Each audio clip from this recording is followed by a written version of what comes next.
If you're an influencer, and by influencer I mean someone that is an authority, maybe you're a pastor, a leader, someone that there are people that people just love to follow, maybe because of how charismatic they are. This video is for you. Now, there's something called the halo effect. And just to put it in a simple way, it just simply means that if you're someone people look up to, they generally tend to lean towards your opinion very easily. Unfortunately, it's the world that we live in. People are not very original in their thoughts. And even the ones that think they are original and they say nobody can control me, things are controlling them every time. Pop culture and all kinds of things that people in influence, or what we call the celebrity leadership, influences them every day, from their dressing to their thought patterns. And guess what? Even the very renowned Paul in scriptures, right? Guess what he will say when he says, this is not from directly from the Lord. This is my opinion, in modern translation. This is what I think regarding a situation, right? Saying that his word is not infallible in this case. Only God's word is absolute. So he would differentiate his opinion from what God says. And if you're an influencer, you should develop that habit. In fact, where there are factions, and sometimes, because of how beautiful life is, we're very different, right? And sometimes you can see a situation that there's no wrong or right in that situation. It's just differences in how people are.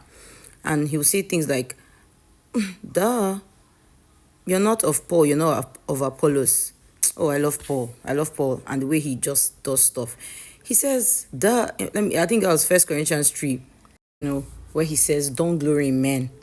He said, Paul did not die for you. Apollos did not die for you. I love how he now finally said that all things are yours. Even me, Paul, even Apollos.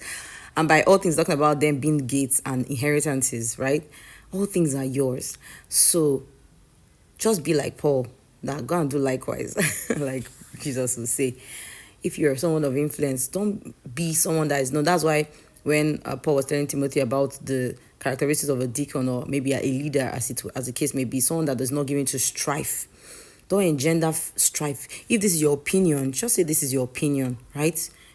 Now, people are still maturing. They do not know. Ideally, people are supposed to be matured enough to, know how to separate between opinions and truth. Because your opinion is not the truth. But especially when people are, and it takes a lot of discipline as a leader, because it's immature leaders. I don't even know how, that's one like an oxymoron. People can actually be leaders and immature because they've not developed fully in their capacity of leadership.